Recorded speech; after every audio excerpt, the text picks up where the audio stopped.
أعوذ بالله السميع العليم من الشيطان اللعين الرجيم. بسم الله الرحمن الرحيم. الحمد لله الذي لم يتخذ ولدا ولم يكن له شريك في الملك ولم يكن له ولي من الذل وكبره تكبيرا.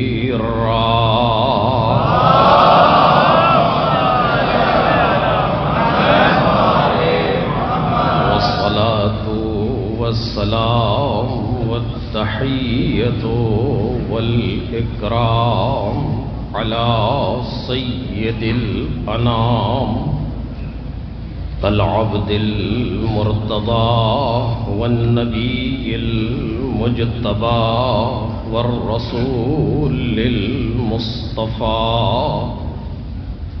وآله الأطيبين الأطهرين الأكرمين المعصومين المظلومين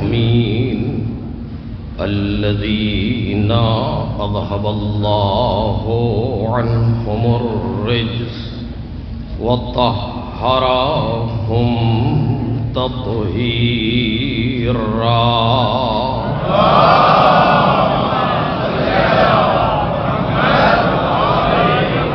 لا سيما الزهراء والسر المستودع فيها واللعن الأبدي على أعدائهم أجمعين.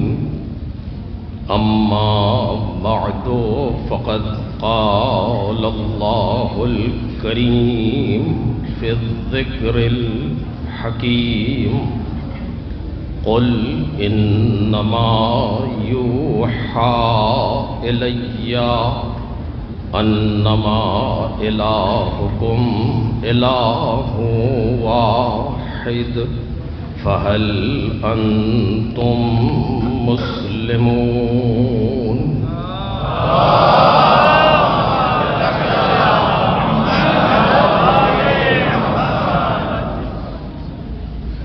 بزرگان محترم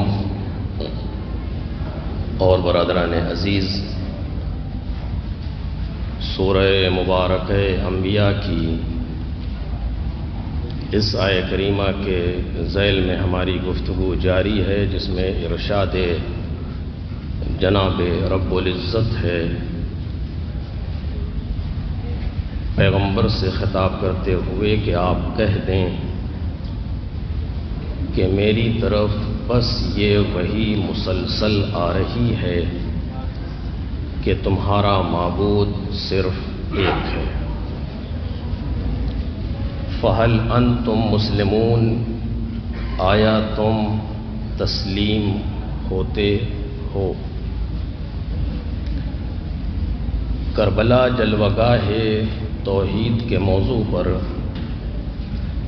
آج یہ ہماری 7ویں گفتگو ہے. کل تک کی گفتگو کربلا کی اہمیت، کربلا کے سلسلے سے کچھ باتیں اور آیہ کریمہ کے الفاظ کی وضاحت پر ہو رہی تھی، جن میں یوحا الیہ پر ہماری گفتگو تھی. میری طرف یہ مسلسل وحی آ رہی ہے اور یہ وحی تشریعی ہے. یعنی قانونی وحی جو پروردگار عالم کی طرف سے وحی ہوئی ہیں ان کی مختلف قسمیں ہیں۔ عرض کیا گیا ایک وحی وہ ہے جو تشریعی ہے، جو قانونی ہے، جو رسالت کے ساتھ اور نبوت کے ساتھ اس کا ہونا ضروری ہے۔ وہ وحی صرف اور صرف نبی یا رسول پر ہی ہو سکتی ہے، اس کے علاوہ کسی اور پر وہ وحی نہیں ہوتی۔ جو بھی احکام آتے ہیں، جو بھی قانون آتا ہے، وہ وحی کے ذریعے سے آتا ہے اور اس کے لیے نبی یا رسول کا ہونا شرط ہے۔ ایک اور وحی کی قسم ہے کہ جس کو وحی تائیدی کہا جاتا ہے، تشریعی نہیں ہے، اس کے لیے نبی کا ہونا شرط نہیں ہے، یہ کسی اور پر بھی ہو سکتی ہے، جیسے کہ جناب سیدہ سلام اللہ علیہا کے لیے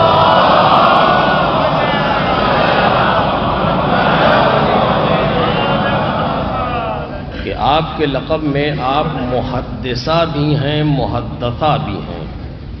محدثہ یعنی خود گفتگو یا حدیث کرنے والی، اور محدثہ جن سے فرشتہ گفتگو کرتا تھا، وحی آتی تھی جناب سیدہ کی طرف، یہ وحی تائیدی ہے۔ یا امام کے لیے قرآن مجید نے کہا وَجَعَلْنَاهُمْ أَئِمَّةً يَهْدُونَ بِأَمْرِنَا وَأَوْحَيْنَا إِلَيْهِمْ، ہم نے انہیں امام بنایا جو ہمارے امر سے ہدایت کرتے تھے اور ہم نے ان کی طرف وحی کی۔ یہ وحی تائیدی ہے، تشریعی نہیں۔ الفاظ لفظ ایک ہے لیکن معانی اس کے موقع کے اعتبار سے بدل جاتے ہیں۔ عرض کر رہا ہوں تاکہ بچوں کے ذہن میں یہ باتیں رہیں۔ ایک وحی ہوتی ہے جس کو بمعنی الہام لیا جاتا ہے، کہ جو کسی پر بھی ہو سکتی ہے، کہ ہمارے اور آپ کے اوپر بھی یہ وحی ہوتی ہے۔ قرآن مجید آواز دے رہا 11 قسمیں کھانے کے بعد والشمس وضحاها والقمر اذا تلاها آخر ونفس وما سواها فألهمها فجورها وتقواها، جو یہ الہام ہے، اس کو بعض جگہ پر لفظ وحی سے تعبیر کیا گیا۔ کس طریقے سے تعبیر کیا گیا؟ قرآن مجید اس کو بیان کر رہا ہے، جناب موسیٰ کی ماں کے لیے ہے اور دوسروں کے لیے ہے کہ جہاں پر وحی آئی۔ ایک وحی وہ ہے کہ جو خود کسی چیز کی سرشت میں قرار دی گئی ہے، جس سے کل عرض نہیں کیا تھا، کسی چیز کی سرشت میں، جیسے زمین کے لیے ہے کہ زمین کی طرف ہے کہ اذا زلزلت الارض زلزالها واخرجت الارض اثقالها وقال الانسان ما لها يومئذ تحدث اخبارها بان ربك اوحى لها، جو اس کے پروردگار عالم نے اس کی طرف وحی کی تھی، زمین کی طرف وحی کی۔ زمین کی طرف وحی نہیں ہوتی، لیکن یہ کہ اس طریقے سے پروردگار عالم نے خلق فرمایا ہے زمین کو۔ تحدث بأن ربك اوحى لها، یہ بھی ایک وحی کی قسم ہے جسے قرآن مجید نے بیان کیا۔ یا وہ کہ جو کسی چیز کی خلقت میں قرار دیا گیا، جیسا کہ فأوحى ربك إلى النحل، شہد کی مکھی کی طرف وحی کی، یہ بھی ایک وحی ہے۔ جہاں پر بات رکی تھی وہ یہ تھی کہ پروردگار عالم نے ہر نبی کے لیے دشمن قرار دیا ہے۔ وَجَعَلْنَا لِكُلِّ نَبِيٍّ عَدُوًّا، عجیب ہے واقعاً، اور اس پر گفتگو ہونی چاہیے، لیکن ابھی حیف کہ ہمیں موضوع میں نہیں ہے، نہ اتنا وقت ہے اور نہ کہ بیان کر سکتا ہوں۔ وَجَعَلْنَا كَذَلِكَ جَعَلْنَا، جس طریقے سے ہم نے قرار دیا، جعلنا ہم نے قرار دیا، کیا مطلب؟ لِكُلِّ نَبِيٍّ عَدُوًّا، ہم نے ہر نبی کے لیے ایک دشمن بنایا۔ ہم نے بنایا، یہ ہم نے بنایا پر وجہ سے کہ پروردگار عالم نے ہر نبی کے لیے ایک دشمن قرار دیا۔ لفظ جعل استعمال کر رہا ہے پروردگار عالم، اور خود یہ ایک لفظ جعل ایسا ہے جس پر کئی تقریریں ہوں تو ہمارے بچے سمجھ پائیں کہ جعل کے معنی کیا ہیں۔ جس طرح سے کہا وَجَعَلْنَاهُمْ أَئِمَّةً، ہم نے انہیں امام قرار دیا۔ اسی طریقے سے کہہ رہا ہے کذالک جعلناہم، جعلنا لکل نبی عدوا، ہم نے ہر نبی کے لیے ایک دشمن بنایا۔ شیاطین الانس والجن، کہ یہ دشمن کی تفسیر ہو رہی ہے. کون ہے یہ دشمن؟ کہ جو جنوں میں سے بھی شیاطین ہیں اور انسانوں میں سے بھی ہیں. یعنی ہر نبی کے ساتھ ایک دشمن ہوگا، جنوں میں سے ایک انسانوں میں سے. چونکہ نبی جنوں کے لیے بھی ہے، انسانوں کے لیے بھی ہے. عبادتیں جنوں کے لیے بھی ہیں، انسانوں کے لیے بھی ہیں. وما خلقت الجن والانس. تو جب دونوں کے لیے عبادتیں ہیں تو دونوں کے لیے نبوت بھی ہے، نبی بھی ہے، رسالت بھی ہے، رسول بھی ہے. تو دونوں کے لیے دشمن بھی موجود ہے شیاطین میں سے. ایک نبی کے لیے شیاطین میں سے ایک دشمن ہوگا، ایک انسانوں میں سے دشمن ہوگا. ان دشمنوں کا انداز کیا ہے؟ یوحی بعضهم الی بعض زخرف القول غرورا. عجب ہے قرآن. یوحی، یہ لوگ وحی کرتے ہیں ان میں سے کچھ کی طرف، بعض کی طرف وحی کرتے ہیں. وحی شیطانی. ایک وحی وہ ہے جو وحی رحمانی ہے، جو نبی پر ہوتی ہے. ایک وہ وحی ہے جو وحی شیطانی ہے، جو نبی کے دشمن پر ہوتی ہے. عجیب ہے کہ نبی کے دشمن پر بھی قرآن مجید لفظ وحی استعمال کر رہا ہے. یوحی بعضهم الی بعض، کہ ان میں سے بعض یعنی کچھ کی طرف وحی کرتے ہیں. شیاطین الانس والجن، یعنی وہ بھی اپنے دشمنوں کو، اپنے چاہنے اپنے دوستوں کو وحی کرتا ہے باقاعدہ شیطان. چونکہ وہاں سے کنٹرول ہوتے ہیں لوگ، کہ وہ بھی وحی کر رہا ہے ان کی طرف، ادھر سے بھی وحی ہو رہی ہے. اب یہ بعضهم الی بعض زخرف القول غرورا. توجہ کیجئے گا، اس پر دو لفظ کہہ کر کے بات کو آگے بڑھانا چاہتا ہوں. زخرف القول، زخرف یعنی طلائی رنگ، گولڈن یا سونا، گولڈ یا گولڈن، یا سونے کے رنگ کا یا خود سونا. زخرف القول، اچھے لفظوں کے ذریعے سے دھوکہ دیتے ہیں. بہت توجہ عزیزو، یہاں پر ایک بحث ہے جو جلدی سے دو لفظوں میں اشارتاً پیش کرنا چاہتا ہوں کہ اگر قرآن مجید نہ ہو تو اتنی دقت نظر کی ضرورت نہیں ہے. اگر کوئی مجھ جیسا انسان بول رہا ہو تو کوئی بات نہیں، منہ سے نکل گیا، کہہ دیا، سلپ آف ٹنگ ہے، یہ ہے وہ ہے. لیکن یہ قرآن مجید ہے. یہاں پر جتنے بھی الفاظ استعمال ہو رہے ہیں وہ سارے کے سارے من جانب اللہ ہیں. حتیٰ لفظیں بھی پیغمبر کی نہیں ہیں. یہی فرق ہے قرآن مجید اور حدیث قدسی میں. قرآن مجید مفہوم و الفاظ دونوں اللہ کے ہیں. حدیث قدسی مفہوم خدا کا ہے، الفاظ پیغمبر کے ہیں. جیسے کہ میں نے ایک مثال دی تھی اسی جگہ سے، ایک مرتبہ آپ مجھے پرچہ دیجئے کہ یہ اعلان ایسا کر دیجئے گا.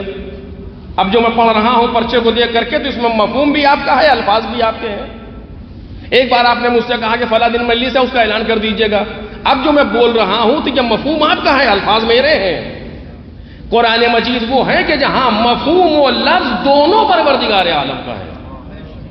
ایک لفظ اپنی جگہ پر معجزہ ہے، نہ اس کو ادھر کر سکتے ہیں نہ ادھر کر سکتے ہیں. ایک لفظ پر بحث ہے. اسی لیے علماء نے توجہ فرمائے، اسی لیے علماء نے احتیاط کی ہے کہ اگر قرآن مجید کہیں پر کنائے میں گفتگو کر رہا ہے تو اس کو صریح نہیں کر سکتے. اس کو کنائی ترجمہ کرتے وقت اس کو لحاظ کرنا پڑے گا. اب آپ دیکھیے کنایا کیسے ہوتا ہے. قرآن مجید کہہ رہا لا تقربوا الصلاۃ وانتم سکارا، نماز کے قریب نہ جاؤ اس حالت میں کہ تم مست ہو. تو ترجمہ کرتے وقت یہ نہیں کہہ سکتے کہ نماز نہ پڑھو، کیونکہ یہ تو وہ بھی کہہ سکتا تھا. وہ کہہ رہا ہے نماز کے قریب مت جاؤ. تبارک الذی بیدہ الملک، بابرکت ہے وہ جس کے ہاتھ میں ملک ہے. ترجمہ کرتے وقت نہیں کہہ سکتے کہ بابرکت ہے وہ جس کی قدرت میں ملک ہے. قدرت میں وہ کہہ سکتا تھا لیکن اس نے لفظ قدرت استعمال نہیں کیا، لفظ ید استعمال کیا جس کے معنی ہے ہاتھ. اور وہ کہہ رہا ہے جس کے ہاتھ نہیں ہے.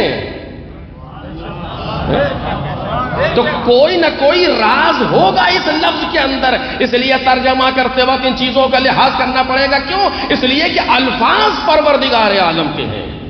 اور اگر کہیں پر کسی لفظ کے معنی آپ کو پتہ نہیں ہے، توجہ چاہتا ہوں، اگر کسی لفظ کے معنی آپ کو معلوم نہیں ہے یا اس لفظ کے مطلب کو آپ نہیں سمجھ سکتے کسی بھی ذریعے سے، تو ذمہ داری ہے ترجمے میں اس لفظ کو ویسے ہی بیان کریں.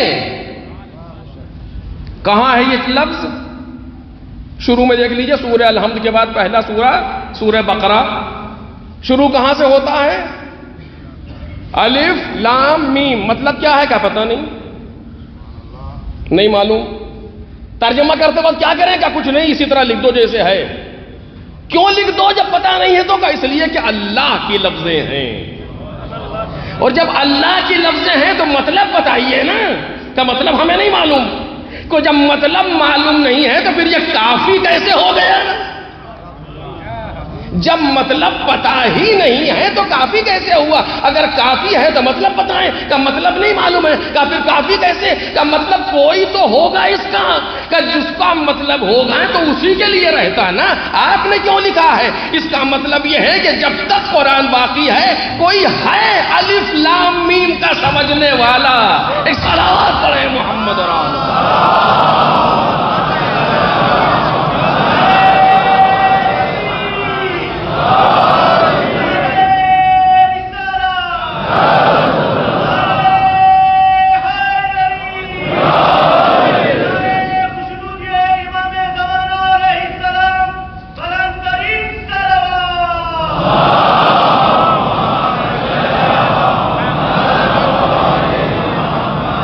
کوئی تو ہوگا نا، ورنہ پروردگار عالم جب تجھے اسی کسی کو سمجھانا تھا اس الف لام میم کے معنی تو انہی سے کہہ دیتا قرآن مجید میں کیوں لایا اس کو؟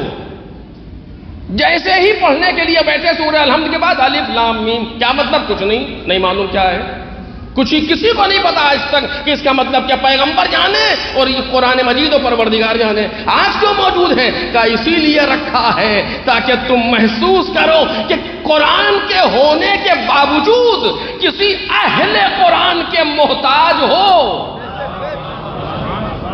کسی اہل قرآن کے محتاج ہو، اسی لیے رکھا ہوا ہے یہ، تاکہ تم جب پڑھو تو پتا چلے۔ کتنی مرتبہ قرآن میں کہیں الف لام رے، کہیں الف لام میم، کہیں نون، کہیں قاف، کہیں کاف ہا یا عین صاد۔ یہ کس لیے ہے؟ کہ اسی لیے وقتاً فوقتاً تمہیں یاد دلا رہے ہیں کہ اس سے ہٹ کر کے بھی کوئی ہے۔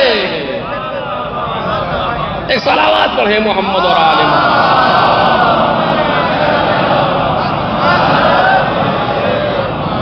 خوب لفظ قرآن مجید کی ہیں، زخرف القول غرورا، کہ یہ جو شیاطین ایک دوسرے کی طرف وحی کرتے ہیں یہ بڑے اچھے الفاظ سے دھوکہ دیتے ہیں۔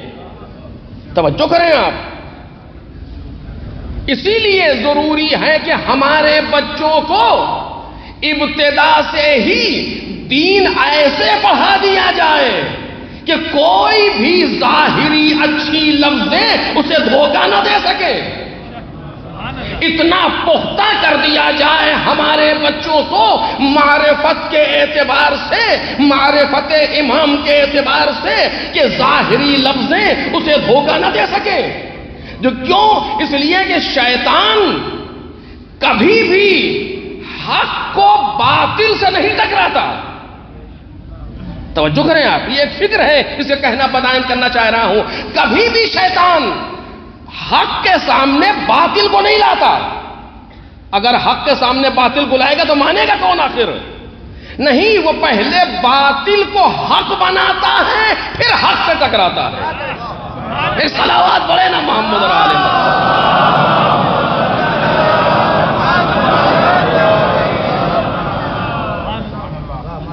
مثال دوں آپ کے سامنے تاکہ بات واضح ہو جائے۔ میدان میں آئے اور آنے کے بعد اس نے کہا کہ میں وہ ہوں جس نے میری ماں نے میرا نام مرحب رکھا ہے۔ فخر میں بولا، چونکہ اس نام سے لوگ گھبراتے تھے۔ کتنے بڑے بڑے نام سن کے بھاگ جاتے تھے۔ مولا کائنات کو بھی ڈرا رہے تھے ادھر سے کچھ لوگ۔ ببر کاغذی سے کچھ لوگ کا وظیفہ یہ ہوتا ہے کہ دشمن سے ڈراؤ۔ دشمن سے ڈرانے کا وظیفہ ہوتا ہے، وہ اسی کے پیسے لیتے ہیں تاکہ مومنوں کے دلوں میں دشمن کا خوف پیدا کرو۔ وہ یہ کر دے گا اور وہ کر دے گا، یوں چاہے تو یوں کر دے، ایک اشارے پر ایسے کر دے۔ کتنے لوگ آپ کو ملیں گے لیکن جہاں پر الہی نظام قائم ہو، جہاں پر ولائی نظام قائم ہو، وہ دشمن کے وبر کاغذی سے گھبراتے نہیں ہیں، بلکہ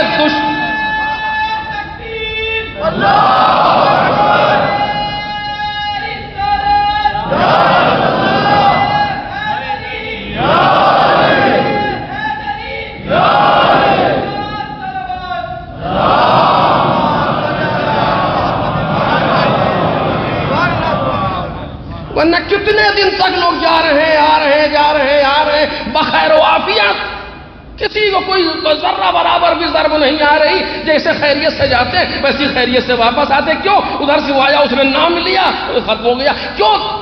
ان کا وظیفہ ہے جاؤ آؤ، تاکہ دوسرے لوگ ڈرے سامنے والے دشمن سے۔ لیکن جب 40واں ہونے کو نزدیک ہوا تو پیغمبر نے اہتمام کیا کہ اب میں 40واں نہیں ہونے دوں گا، کل اسے علم دوں گا۔ جو ان ناموں سے دھوکہ نہیں کھائے گا، کو مجھے پڑھنا نہیں ہے، ورنہ بہت سے لطیف نکات اس جگہ پر ہیں، آپ مجھ سے بہتر جانتے ہیں۔ ادھر اس نے کہا کہ میرا نام مرحب ہے، کتنے اس نام کو سن کے بھاگ گئے تھے؟ بس جیسے یہ سنا تو آنکھوں میں آنکھیں ڈالی، کہتے ہیں انا الذی سمتنی امی حیدرا، میں وہ ہوں کہ جس کی ماں نے اس کا نام حیدر رکھا ہے۔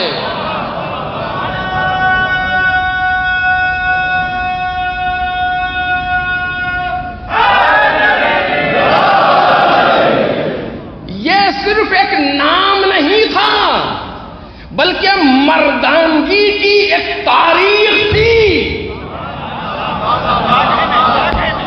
جس کی ابتدا بھی طولانی، انتہا بھی طولانی۔ توجہ کریں آپ، مولا کائنات نے جب کہا میں وہ ہوں جس کی ماں نے اس کا نام حیدر رکھا ہے، اس سے زیادہ کچھ نہیں۔ بس جب لفظ حیدر سنا تو بدن لرز گیا، بدن لرز گیا، کیونکہ ماں نے کہا تھا کہ سب سے لڑنا۔ دیکھ رہے ہیں، اگر مائیں پڑھی لکھی ہوں تو بچوں میں وہ کہے ہوئے جملوں کا اثر رہتا ہے۔ ایک صلوات پڑھے نا محمد اور آل محمد۔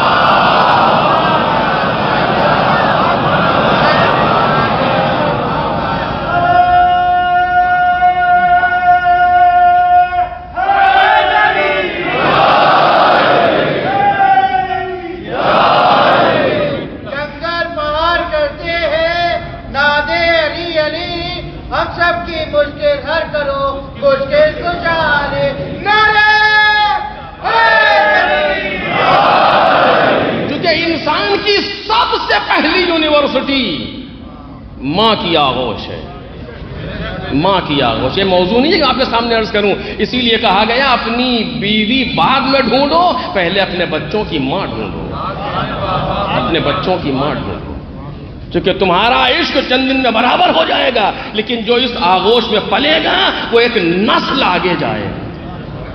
لہذا اس کو تلاش کرو۔ بلاغر اس نے کہا میری ماں نے جب مولا کائنات رکھا، میری ماں نے میرا نام حیدر رکھا ہے۔ ماں کی طرف اشارہ کیا، اس کو اس کی ماں کا جملہ یاد دلایا، گھبرا گیا،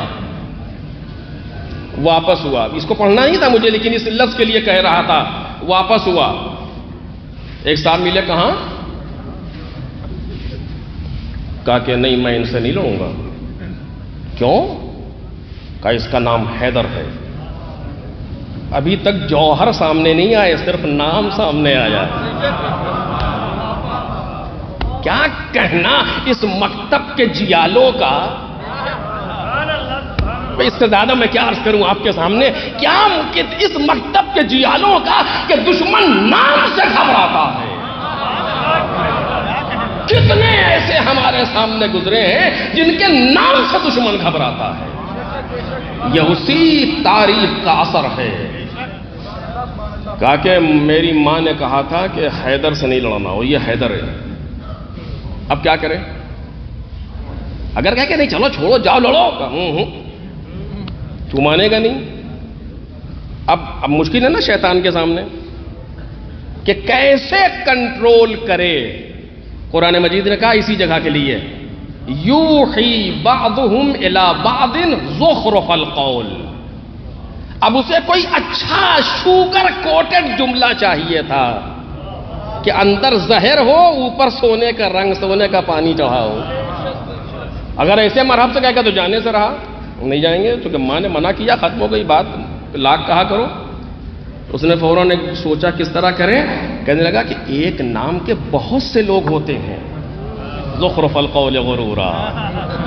اللہ رے قرآن مجید کہ ایک نام کے بہت سے لوگ ہوتے ہیں. کیسے معلوم کہ یہ وہی حیدر ہے؟ صحیح کہہ رہے ہو. دیکھا آپ نے پہلے باطل کو حق بنایا پھر حق سے ٹکرایا. یہ شیطان اور شیطان صفات لوگوں کا طریقہ ہے. اب میں واضح نہیں کر سکتا آپ کے سامنے بہت زیادہ. اگر اواخر کی تقریر میں جملہ یہ واضح ہوا تو آپ محسوس کریں گے. میں آج اتنا ہی کہنا چاہتا ہوں آپ کے سامنے یہ شیطان اور شیطان صفات لوگوں کا طریقہ ہے کہ باطل کو حق بناتے ہیں پہلے. آپ نے بہت اب میں مثال نہیں دوں گا آپ کے سامنے تاکہ میری بات کہیں ایک جگہ محدود نہ ہونے پائے. لیکن آپ جانتے ہیں سوالات ایجاد کریں گے یہ کیسے ہو وہ کیسے ہو دنیا بھر کی چیزیں. اب اگر مثال دوں گا تو بات بہت واضح ہو جائے گی. میں وہاں تک جانا نہیں چاہتا صرف روک رہا ہوں. باطل کو حق بناتے ہیں سوالوں کے ذریعے سے اور پھر حق سے حق کو ٹکراتے ہیں. آپ اس جملے کو یاد رکھیے گا.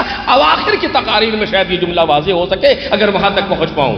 تو یہ باطل کا طریقہ ہے. لہذا ہمارے لیے ضروری ہے کہ ہم اپنے بچوں کو اتنا زیادہ معرفت امام اور معرفت دین کے اعتبار سے قوی کر دیں کہ کسی بھی شیطان کا جملہ کسی بھی شیطان کا حربہ ہمارے بچے کو متاثر نہ کر سکے. ایک صلوات پڑھ دیں محمد اور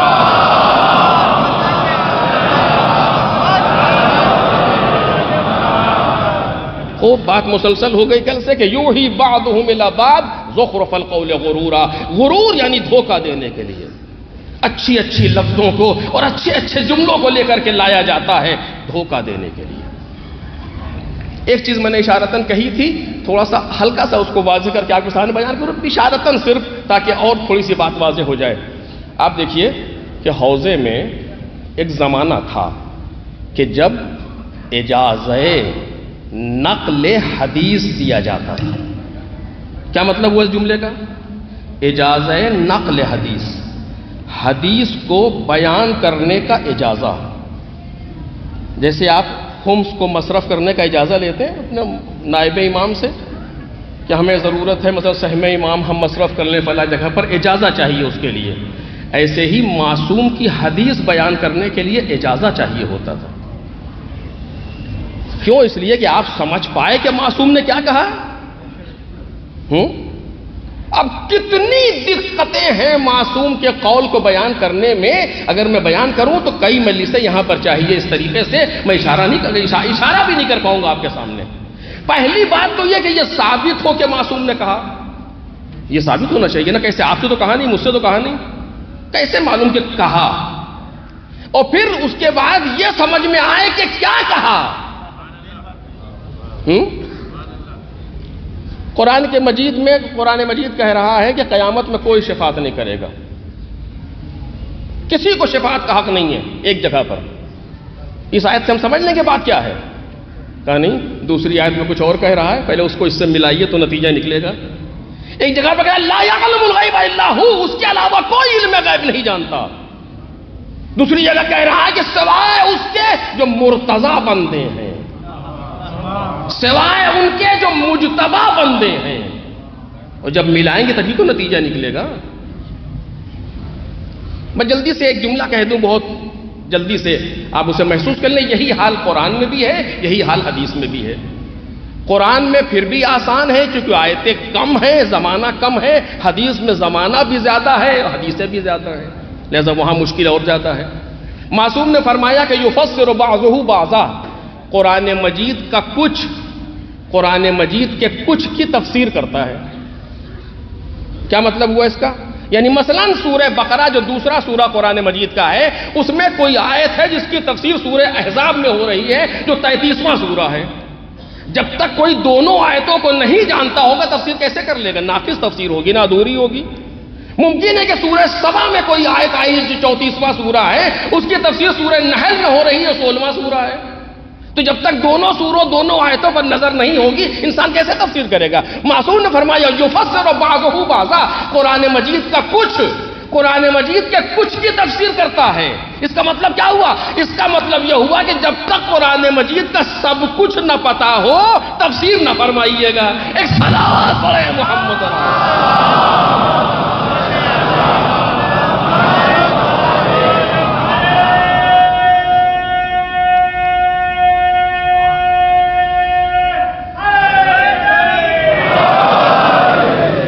سب کچھ نہ معلوم ہو انسان تفسیر نہیں کر سکتا قرآن مجید کی۔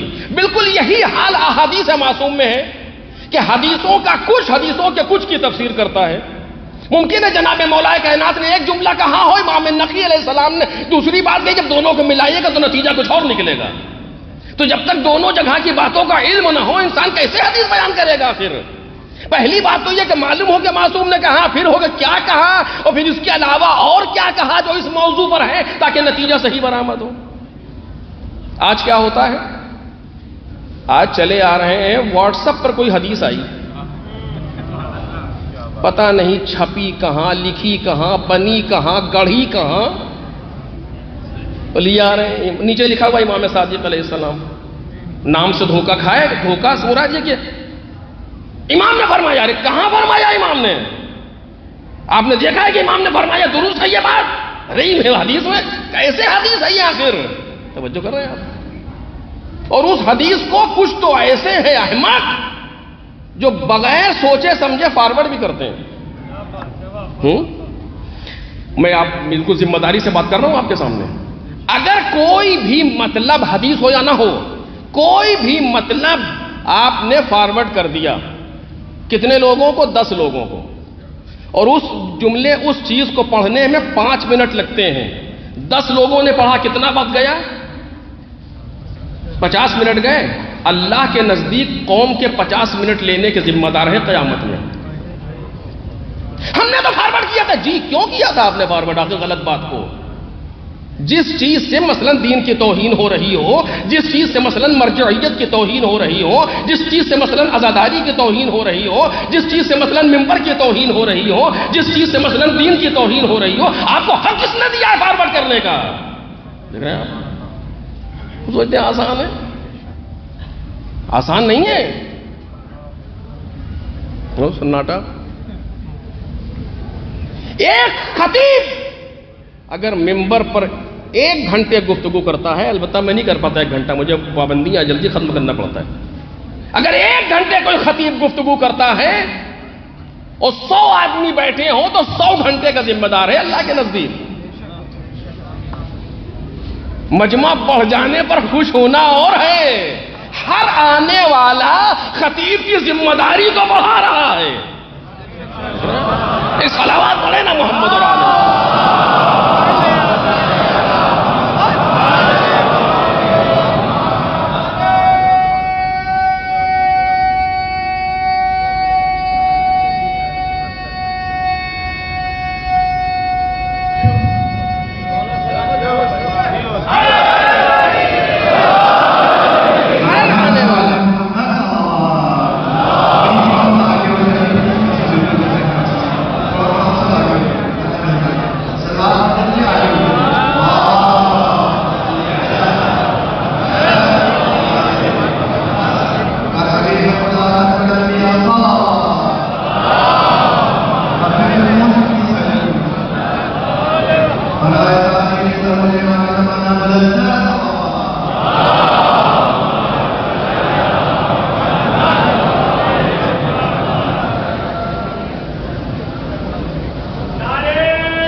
خوب، ایک صلوات اور پڑھیں محمد اور آلہ محمد۔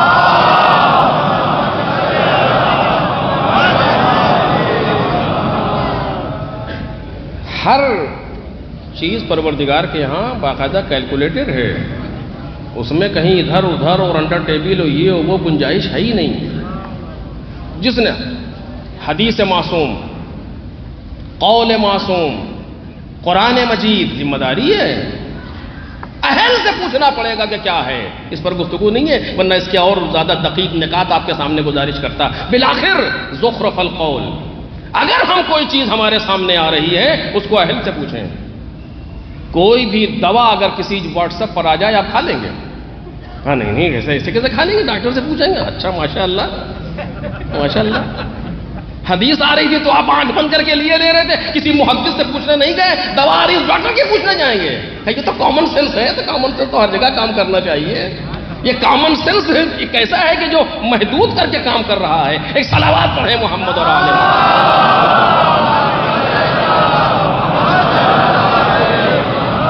شیطان کا حربہ یہ ہے کہ زخرف القول غرورا، یوں ہی بعضهم الی بعض زخرف القول غرورا، کہ وہ اچھا بنا کر کے دھوکہ دینے کے لیے اچھی طریقے سے لا کر کے پیش کرتے ہیں۔ ظاہر بہت اچھا نظر آتا ہے اس کا، لیکن باطن میں زہر ہوتا ہے۔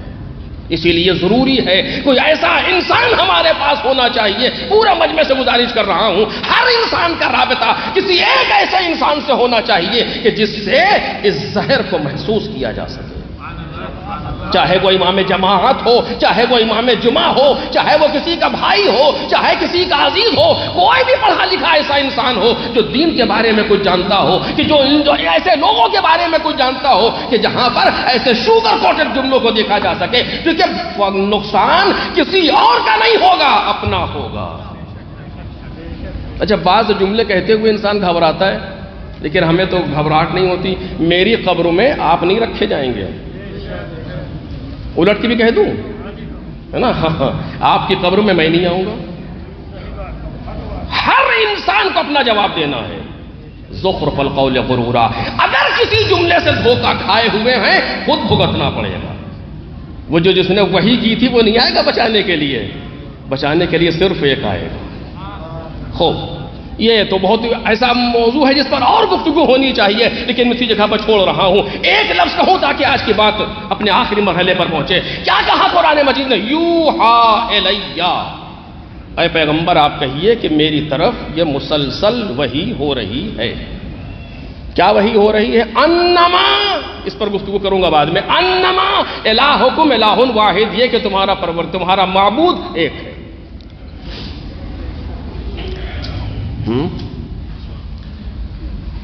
آپ سے سوال کروں گا، یہ بتائیے آپ کو کتنی بار کہنے کے بعد یاد ہوا اللہ ایک ہے؟ کتنی بار آپ سے کہا گیا تو آپ کو یاد ہوا کہ اللہ ایک ہے؟ یاد ہے آپ کو؟ جب ہمیں شعور بھی نہیں تھا اس وقت سے یاد ہے۔ آج آپ دیکھیں جب کسی بچے سے کہیے اللہ، بول نہیں پاتا، ایسے کر دیتا ہے۔ وہ گھر خوش نصیب ہیں جہاں بچے کا پہلا لفظ اللہ ہو۔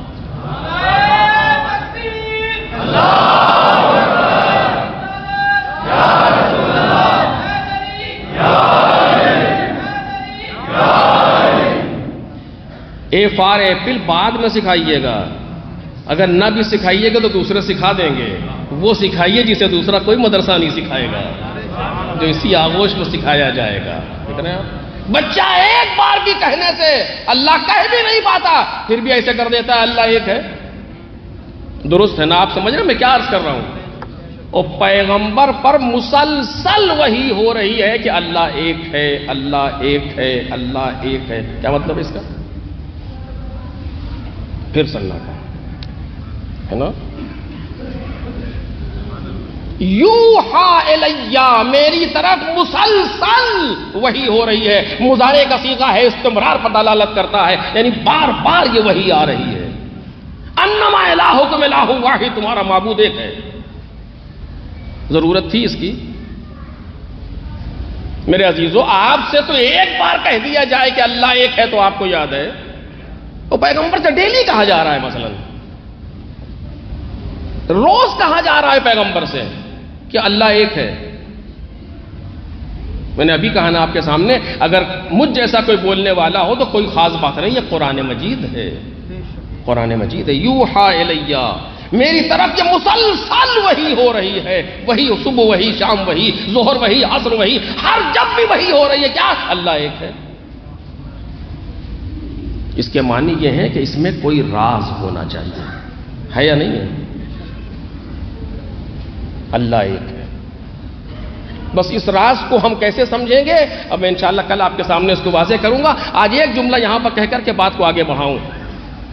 دیکھیے، کبھی آپ نے سوچا ہے کہ جب مردے کو قبر میں لٹا دیتے ہیں تو ایک عمل ہے جو صرف ہمارے یہاں کیا جاتا ہے، کہیں اور نہیں کیا جاتا۔ سرہانے کھڑے ہوتے ہیں، پیپر آؤٹ کرتے ہیں، آنسر بتاتے ہیں اس کو کوشچنس کے۔ اور پہلا کوشچن کیا ہے؟ من ربکا۔ ابھی ابھی اسمع افہم، سن اور سمجھ۔ اچھا یہ بھی عجیب ہے، یہ ہر انسان سے کہا جاتا ہے، یعنی اس انسان سے بھی کہا جاتا ہے جس نے پوری زندگی نہ کبھی سنا نہ سمجھا۔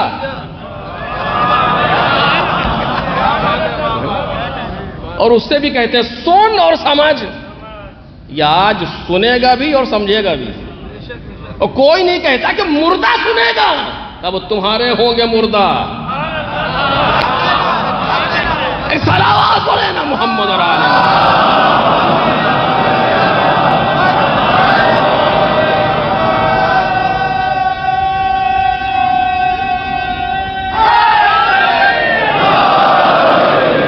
سن اور سمجھ۔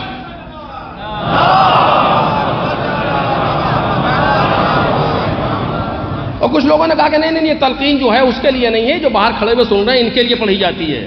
ایسا کچھ نہیں ہے، ایسا کچھ نہیں ہے، اسی کے لیے پڑھی جا رہی ہے۔ کیوں؟ مخاطب معین ہے، میں نام اور میں ولدیت کے۔ اسمع افہام، اے فلاں ابن فلاں، مخاطب معین ہے، وہاں کسی اور کے لیے تھوڑی کہا جا رہا ہے۔ کسی اور کے لیے بھی ہو الگ موضوع ہے، لیکن اس کے لیے ہے۔ اور پھر یہی نہیں کہ مستحب ہے کہ اس کے شانے ہلاؤ، اس کے شانے ہلاؤ، یعنی مخاطب معین ہو رہا ہے۔ اسمع افہام، سن اور سمجھ۔ ابھی ابھی دو ملک آئیں گے، اچھا، اور تجھ سے سوال کریں گے، کیا؟ من ربکا، تیرا رب کون ہے؟ فلا تخف ولا تحزن وقل فی جوابہما، گھبرانا نہیں، ڈرنا نہیں، ان کے جواب میں یہ کہہ دینا اللہ جل جلالہ ربی۔ ہر انسان سے یہ بات کہی جاتی ہے، وہ دیندار ہو، دیندار نہ ہو، عالم ہو، جاہل ہو، کچھ بھی ہو، حجت الاسلام ہو، آیت اللہ ہو، آیت اللہ العظمی ہو، لیکن اس سے بھی ہلا کر کے یہی کہا جائے گا سن اور سمجھ۔ ابھی تیرا پرور، 5-6 سوال ہیں، اور یہ سارے وہ سوال ہیں جتنا مجمع یہاں بیٹھا سب کو یاد ہے۔ اللہ کون ہے؟ کون نہیں جانتا؟ قبلہ کیا ہے؟ کس کو نہیں پتا؟ کتاب کیا ہے؟ کون نہیں جانتا؟ دین کیا ہے؟ کسے نہیں معلوم؟ امام کون ہے؟ سب جانتے ہیں۔ یہی سوال وہاں پوچھے جا رہے ہیں۔ کبھی سوچا ہم نے اس کے معنی کیا ہے؟ کچھ نہیں پوچھا جاتا اس کے علاوہ، باقی چیزیں بعد میں نہیں۔ وہی جو ماں باپ نے یاد کرایا تھا بچپن میں،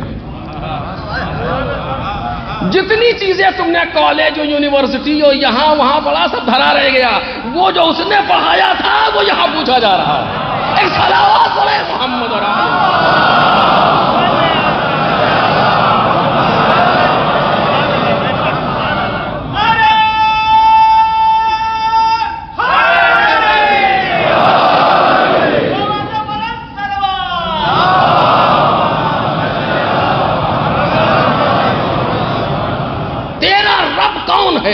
کیا مطلب ہے اس جملے کا؟ کوئی مذاق ہو رہا ہے؟ کیا ہے یہ چیز؟ کوئی رسم ادا ہو رہی؟ جی نہیں، اس کے پیچھے کوئی حقیقت ہونی چاہیے۔ ارے اس کو بچپن سے یاد تھا کہ اللہ رب ہے، اب یہ سب کیوں کہہ رہے ہیں آپ؟ تلقین پڑھ رہے بلا وجہ بےہودہ ہے، اس لیے اس کو یاد ہے پہلے سے کہ یاد تھا، ہے اس کا پتہ نہیں ہے۔ دیکھ رہے ہو؟ آیت اللہ جوادی عاملی فرماتے ہیں کہ موت کا ایک جھٹکا یہ بنیادی سوال انسان سے بھلا دیتا ہے، اور اسی وقت جواب دے پائے گا جب اس کی ربوبیت زبان سے گزر کے روح میں اتر چکی ہو. ایک صلوات پڑھے محمد اور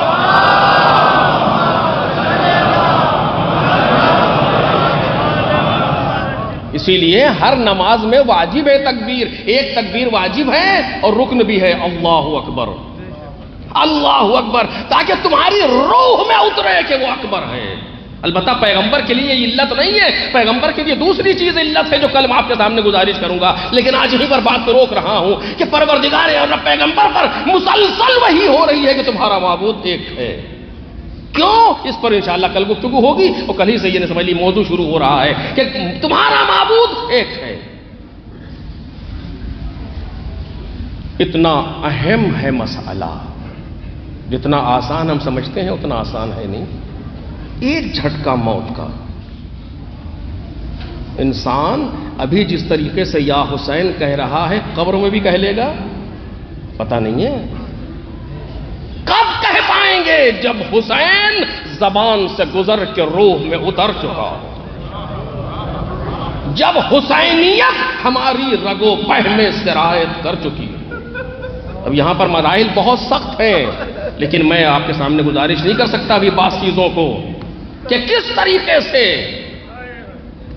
انسان کے لیے ضروری ہے کہ دین و معرفت کو صرف جسمانی نہ رکھے. ایسا نہیں ہے کہ فرش اعضا پر آئے تو حسینی، باہر گئے تو کچھ اور نہیں. یہ حسینیت ہمارے ہر عضو میں اتر چکی ہو، روح میں اتر چکی ہو. اور جب اس طریقے سے کوئی بن جاتا ہے تو پھر مراحل کچھ اور ہوتے ہیں، پھر اس کے سامنے کوئی چیز نہیں آتی. ابھی آپ دیکھیے کسی انسان سے کہیں کہ آپ جو جا رہے ہیں نا راستے میں آپ کی موت ہے، کیا کہے گا؟ دیکھیے جو جیسا ویسا کہے گا. کسی انسان سے کہہ دیجئے کہ آپ آگے جس راستے پر آپ جا رہے ہیں اس پہ آپ کی موت ہے، ارے تو چلنے سے کہاں ادھر بالکل 180 ڈگری اپوزٹ جائے گا. باپ گھوڑے پر بیٹھا ہوا چل رہا تھا، آنکھ لگی ہلکی سی، سوئے اسی پر غنودگی سی طاری ہوئی. آنکھ کھلی تو کہا انا للہ و انا الیہ راجعون. برابر میں ایک قدم پیچھے بیٹا گھوڑے پر چل رہا تھا. بیٹے نے پوچھا کہ بابا اس وقت تسبیح استرجاع کے معنی کیا ہے؟ انا للہ و انا الیہ راجعون کہنے کا مطلب کیا ہے؟ بیٹا جانتا ہے کہ یہ امام ہے، بلا سبب تو زبان پر جملے آ ہی نہیں سکتے. باپ نے کہا کہ ابھی میری آنکھ لگی تھی، میں نے خواب میں دیکھا کوئی کہہ رہا ہے کہ یہ آگے آگے جا رہے ہیں، موت ان کے پیچھے پیچھے آ. ایسے موقع پر جو رد عمل ہونا چاہیے تھا وہ کیا ہونا چاہیے تھا آپ کی نظر میں؟ اس کو نیچرل ری ایکشن کہا جائے، وہ کیا ہونا چاہیے تھا کہ بابا پھر بچنے کا طریقہ کیا ہے؟ یہی تو ہونا چاہیے تھا نا. یا یہ نہ کہتے پھر آپ کو آپ کی حفاظت کا طریقہ کیا ہے؟ کچھ جملہ نہیں، کچھ بھی ایک لفظ بھی اس طرح کا نہیں کہا، بلکہ آپ یہ کہتے کیا ہیں؟ یا اباتے افلسنا علی الحق، اے بابا کیا ہم حق پر نہیں ہیں؟ دیکھ رہے ہیں اللہ کیا تربیت ہے اس بچے کی، کیا تربیت ہے اس بچے کی کہ یہ نہیں پوچھ رہے کہ کیسے بچے موت سے. موت سے کیا مطلب ہے؟ ہم حق پر ہیں کہ نہیں. جب موت کا پیغام سنا تو وہ لفظ کہا جسے کوئی نہیں کہتا کہ بابا ہم حق پر ہیں. کہ میرے لال آج اگر کوئی حق پر ہے تو میں اور میرے ساتھی. تو فرماتے ہیں اذا لا نبالی بالموت، پھر ہمیں موت کی کیا پرواہ ہے؟ اب وقع الموت علیہ وقعت علی الموت، موت ہم پر آ پڑے یا ہم موت پر جا پڑے. جناب علی اکبر نے یہ پیغام دیا جوانوں کو کہ کسی چیز کی فکر نہ کرو، صرف اس بات کی فکر کرو کہ حق پر ہو کہ نہیں، حق پر ہو کہ نہیں. پھر موت آئے کچھ آئے کسی چیز کی فکر مت کرو. اور جیسا کہا تھا ویسا کر کے دکھایا. بس میرے عزیزو، سارے مقاتل نے لکھا کہ بنی ہاشم میں جو سب سے پہلے میدان میں گیا وہ علی اکبر.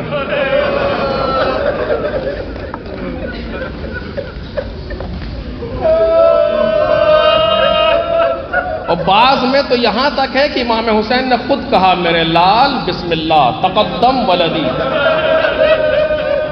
لیکن میں وہی عرض کر رہا ہوں جو عام طور سے مقاتل میں لکھا گیا. سب سے پہلا بنی ہاشم میں میدان میں جانے والا علی اکبر، حسین ابن علی کا اپنا بیٹا. شب عاشور رات تمام ہو رہی ہے، اذان کا وقت آیا. امام حسین نے کہا این ولد علی، علی اکبر کہاں ہیں؟ بیٹا سامنے آیا، بابا حاضر ہوں. میرے لال آج تم اذان کہو. امام حسین کا مؤذن ہے حجاج ابن مسروق، لیکن آج حجاج سے اذان نہیں دلوا رہے، آج علی اکبر اذان کہیں. کیا وجہ ہے علی اکبر سے اذان کہلوانے کی مجھے نہیں معلوم.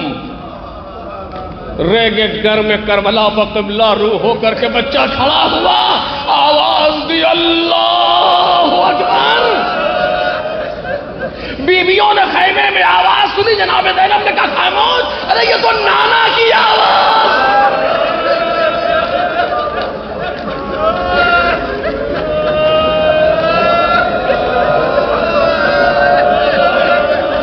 لگتا ہے میرا بچہ اذان کہہ رہا ہے. علی اکبر نے کہا اشہد ان لا الہ الا اللہ. اور جیسے ہی علی اکبر کی زبان پر آیا اشہد ان محمد رسول اللہ، خیمے سے کوہرام برپا ہوا، وہ محمد.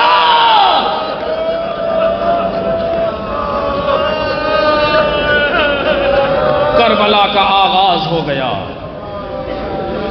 امام حسین نے نماز پڑھائی. ابھی تعقیبات نماز سے فارغ نہ ہونے پائے تھے کہ تیروں کی بارش شروع ہو گئی. آدھے سے زیادہ لشکر مارا گیا. اس کے بعد پیغام دیا گیا کہ یہ کیا طریقہ ہے، یہ جنگ کا طریقہ ہے، اس طریقے سے لڑیں گے، ایک ایک کر کے میدان میں آئیں گے. اور جاتے رہے یہاں تک کہ ظہر عاشورہ تک اصحاب موجود ہیں. اور جب سارے کے سارے ساتھی چلے گئے تو سب سے پہلے باپ کے سامنے علی اکبر آئے. سب سے پہلے تمام بنی ہاشم میں سارے مقاتل نے لکھا اول من خرج من بنی ہاشم هو علی بن الحسین الاکبر. بنی ہاشم میں سب سے پہلے جو میدان کے لیے نکلا وہ علی اکبر ہے. آئے فاستأذن اباہ، آ کر کے باپ سے اجازت مانگی. مقتل کے جملے ہیں فأذن لہ، فوراً اجازت دی. بہتوں کو امام حسین نے بڑی دیر تک روکا، جیسے کل عرض کروں گا. لیکن علی اکبر کو حسین ابن علی نے ذرہ برابر بھی دیر نہیں لگائی. ادھر باپ سے اجازت مانگی، فأذن لہ، فوراً امام حسین نے اجازت دی. بازو تھام کے بیٹے کو گھوڑے پر بٹھا دیا. علی اکبر گھوڑے پر بیٹھ کے چلنا چاہتے تھے. امام حسین نے انگشت شہادت کو بلند کیا، آواز دی اللہم اشہد علی ہؤلاء القوم قد برز الیہم غلام اشبہ الناس خلقا وخلقا ومنطقا برسولک. پروردگار اس قوم پر گواہ رہنا، اب وہ جوان جا رہا ہے جو خلق و خلق و گفتار میں پیغمبر کی سب سے زیادہ شبیہ.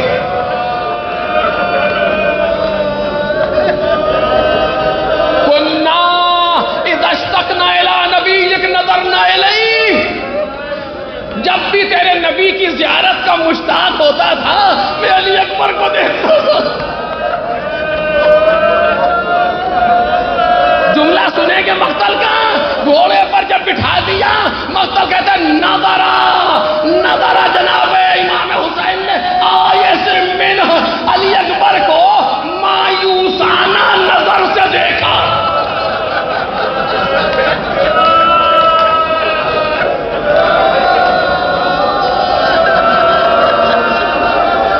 حیدر کرار کا پوتا تھا. باپ سے اجازت ملی، گھوڑے پر بیٹھا، گھوڑے کو مہمیز کیا. ابھی کچھ دور گئے تھے، ایک آواز آئی یا بنیا مہلن مہلا، میرے بچے آہستہ، میرے لال آہستہ. اب تو مڑ کے دیکھا بوڑھا باپ.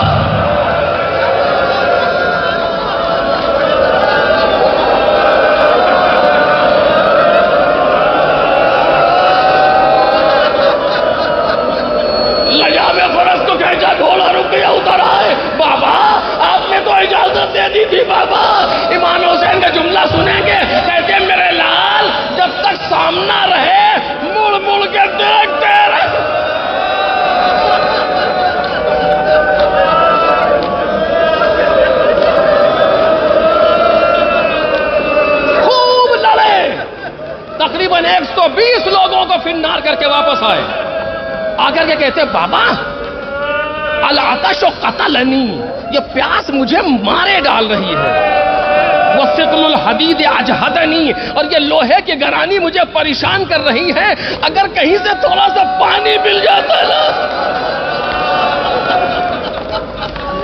تو میں بتاتا کہ کیسے جنگ کی جاتی ہے۔ مقتل کے جملے امام حسین رونے لگے۔